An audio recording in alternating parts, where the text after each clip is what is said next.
How to add IDM extension in Google Chrome. Let's dive into the tutorial. If you don't see IDM extension in Chrome extension link, then how could you install it? First thing is you will have to update IDM to the latest version by using IDM help and check for updates. The extension is hidden on Google Store and it cannot be searched as well. This is made by design because there is no sense to install extension without IDM.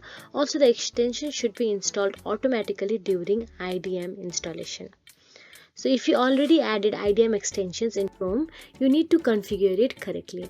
To do this, press on Chrome menu, arrow 1 on the image and select More Tools menu item and arrow 2 on the image and then select Extensions. Then arrow 3rd on the image, then press Details option and arrow 4 on the image for IDM extensions.